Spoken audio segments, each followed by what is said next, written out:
Okay, so tonight's topic, right, is going to be, right, like we just said, leaning on the 4 cups of wine. Of course, you also lean on the matzah maror.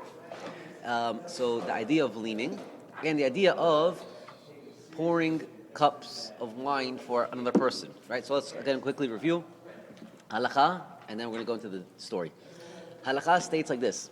The halakha states that on Erev Pesach, right, since we are all free, each one pours for his friend. No one pours their own cup, but everyone pours for their friend. Okay, nice thing. Why? What's the reason? The reason is because we are free, and this is the way of the kings. People who are free, and we are going to do a lot of things that symbolize freedom. We're going to lean back, right? One of the things is that we pour for our friends because we don't pour our own cup. It's a king. You don't pour your own cup. You have people pour your own cup for you. Okay. Is that like a form of? Is that really the true definition of? So hold on. Again, this is halakha. Halakha. I want you to understand something. Halakha is halakha is blueprint. Halakha is saying basically, if you don't know anything, at least walk through the steps and do what you need to do as if you're doing what you need to do. Halakha is like saying, let's say you took a crash course on how to fly a plane. Technically speaking, you're not going to know how to fly a plane because once you're in there, it's going to be a lot different maneuvering the plane than what you learned in the book. The halakha is get the procedure down. Get the procedure. Sometimes morals are not involved. Well, anyway, but what our purpose is that we need to understand what is the halakha want us to do. The halakha tells us that we're going to be free. The halakha tells us you're going to lean. What side do you lean on? The left side, right? That's where that song came from, to the left, right? Because they stole it from Pesach. So the idea, why do you lean to the left? No, why do you lean to the left, guys? Easy halachot. Why do you lean to the left? Right. So you lean at all because again, freedom. We lean. We're relaxed. Okay, but why do you lean? So the halakha tells us A, because of freedom. B, because it's for a safety precaution. What's a safety precaution? You don't choke. You don't choke, right? Because you see the windpipe, the trachea, is on the right side. And the food has to go down to the left side. Yeah, so therefore, you sleep on your left. You start on the left. You start at the left because it helps your stomach digest. Right. And then you go to the right in the morning. Right. Yeah. Anyhow, we'll keep it appropriate in the shiur. Depending which side. We'll keep it appropriate in the shiur because it's divrei Torah, divrei kavod for Torah. So, I have 2 questions. Very simple questions. First of all, if this is freedom, like I asked, if this is freedom, does that really exemplify freedom? In fact, there's an opinion that writes that we shouldn't lean anymore. Shouldn't lean. Why? Because today, kings don't lean anymore. There's no kings that lean. You ever see the president? Oh, how are you guys doing today? What are you talking? Who's leaning onto the left? All the big sultans. They lean to the left? They still lean. I don't know. I don't know. Okay, well. It's like the big Dubai kings. Well, so because of this discrepancy, there are the halakha by the Ashkenazim. The women do not lean. Why? Because what I just told you. Because there's an opinion out there that says that we don't need to lean anymore. People don't lean. But the halakha for the men and for the Sephardim men and women is that you do lean. Okay. Now the question is then, if there's such a strong opinion, such an idea, why do you lean? And I want to tell you another thing. The truth of the matter is, besides the fact that the windpipe is not really on the right side, it's actually a little bit more towards the middle. But if there was such an important idea of safety, shouldn't that have been a mitzvah every time you eat and drink? So what, just the Erev Pesach? In fact, I'm going to strengthen the question a little bit more. If you tell me it's for safety precautions, maybe there's a special thing on Pesach, safety precaution. Isn't Leil Pesach called Leil Shimurim? There's a minhag that we keep our doors open. No one's afraid on the night of Pesach. Make one announcement. If you go to Amazon.com, Rav Mansour made Haggadahs, and they're like $20. Oh yeah? It really goes in that.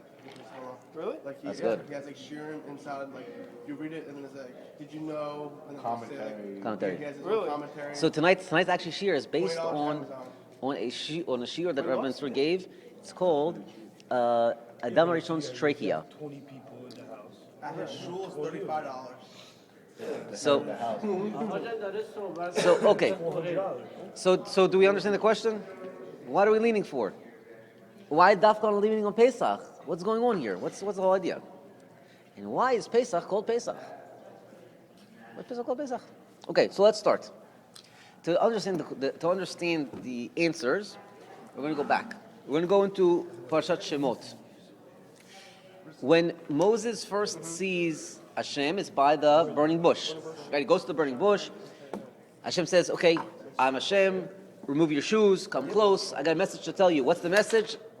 I want you to take the Jews out of Egypt. Take the Jews out of Egypt. Okay? Okay, no problem." Moshe says, "Listen, I don't know. It's not such a good idea. I don't know." Back and forth. Hashem gets angry. I want to read to you some of the psukim.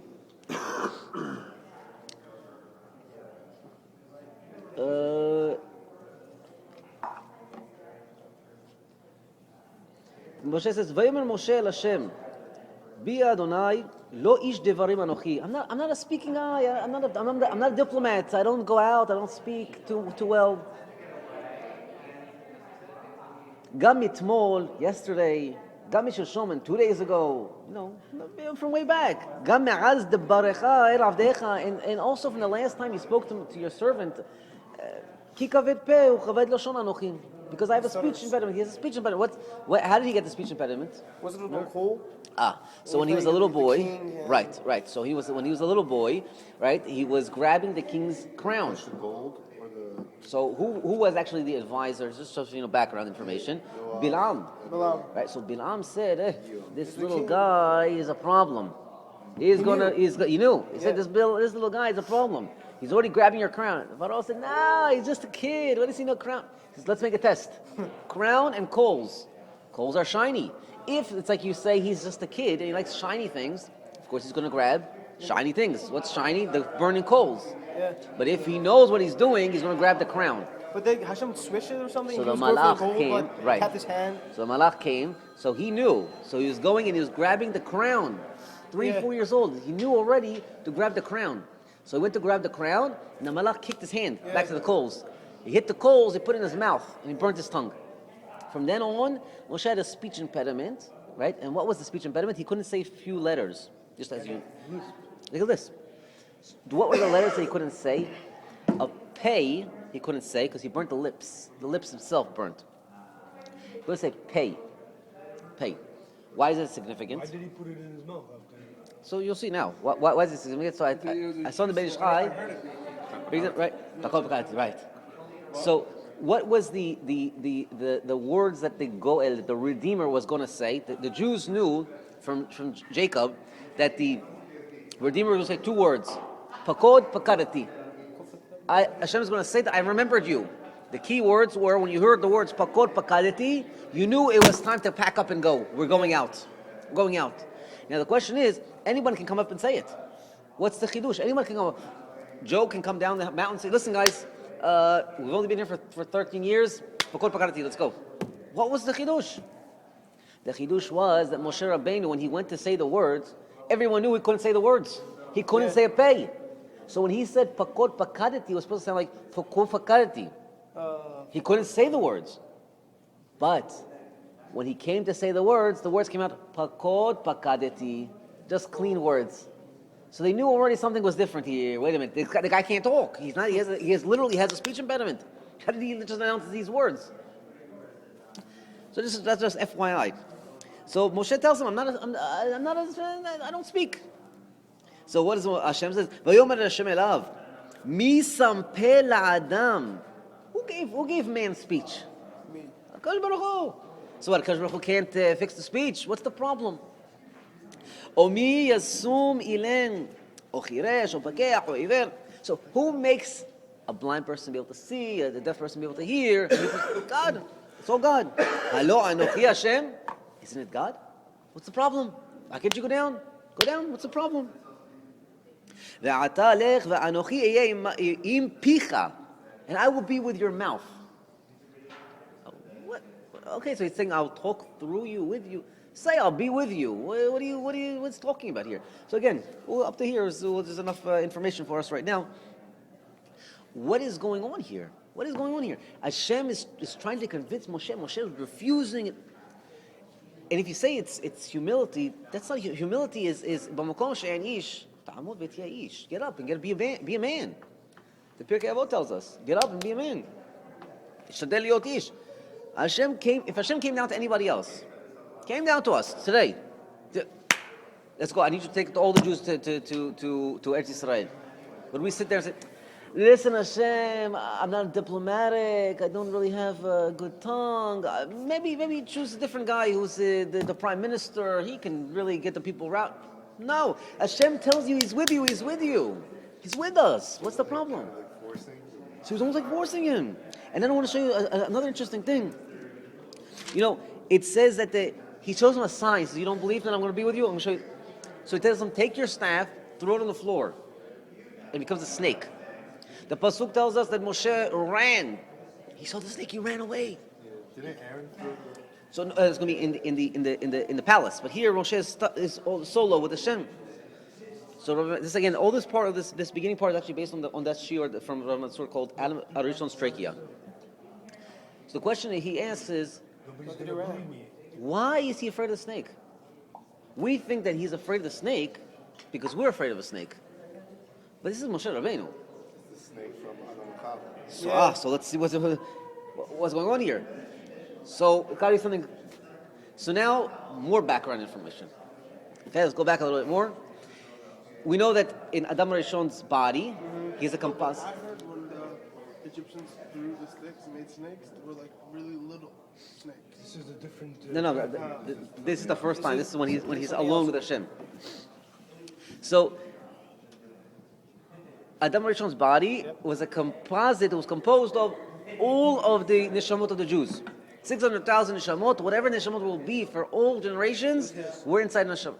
Where were they? Each one had different parts. Some were in his eyes, some was in his nose, in his hair, in his fingers.